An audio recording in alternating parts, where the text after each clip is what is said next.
seputar info yang hadir di sela-sela aktivitas Anda bersama saya Diara Fitri yang akan membawa berita-berita terbaru dan terpercaya. Inilah berita selengkapnya. Kasus keracunan makanan dari program makanan bergizi gratis kembali terjadi dan tidak hanya menimpa anak-anak. Puluhan orang termasuk ibu hamil dan balita di Kabupaten Majene, Sulawesi Barat dilaporkan mengalami dugaan keracunan setelah mengonsumsi menu MBG yang disediakan pada Selasa lalu. Berdasarkan informasi dari Dinas Kesehatan Kabupaten Majene, sekitar 50 orang diduga keracunan terdiri dari balita, anak sekolah dan beberapa ibu hamil yang mengikuti program tersebut di sekolah dan posyandu di 7 desa di Kecamatan Tumbo Sendana. Para korban mulai merasakan gejala seperti sakit kepala, mual, muntah hingga diare setelah menyantap MBG yang dimasak dan dibagikan dalam 2 sesi pada pagi dan siang hari. Tim kesehatan segera merespons kejadian ini dengan merawat korban di Puskesmas Sendana dan di Puskesmas Salutambung. Dinas Kesehatan Sulawesi Barat sudah menetapkan kejadian ini sebagai kejadian luar biasa dan sampel makanan yang dicurigai menjadi penyebab telah diambil untuk diuji laboratorium oleh petugas kesehatan lingkungan serta BPOM setempat. Investigasi juga masih berlangsung untuk memastikan asal-usul kontaminasi makanan itu.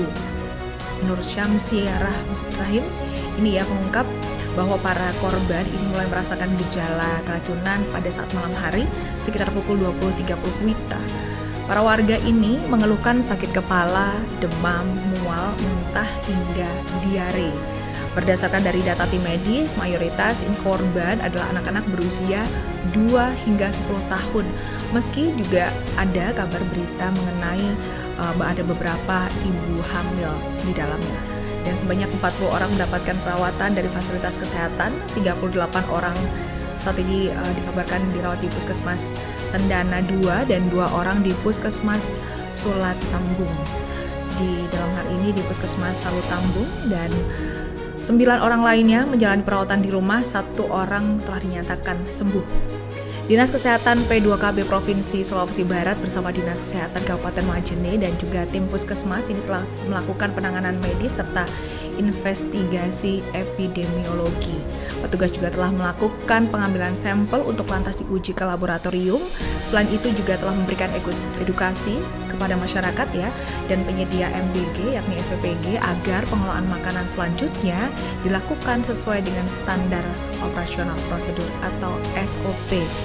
Dr. Nur Syamsi Rahim ini juga menegaskan keselamatan masyarakat menjadi prioritas utama pemerintah daerah dan pemerintah Provinsi Sulawesi Barat memastikan penanganan dilakukan secara cepat, tepat dan transparan, di mana pihaknya juga berkomitmen untuk mencegah kejadian serupa tidak dapat terulang kembali dengan menjamin mutu dan keamanan pangan. Program makanan bergizi gratis sendiri adalah inisiatif pemerintah yang bertujuan menyediakan makanan bergizi kepada kelompok rentan seperti anak sekolah, ibu hamil dan ibu menyusui dan balita. Program ini merupakan bagian dari upaya meningkatkan gizi, pengurangan malnutrisi serta penurunan angka stunting di Indonesia. Namun sejak diluncurkan pada awal tahun 2025, program ini juga menghadapi sejumlah laporan kasus keracunan makanan di berbagai daerah.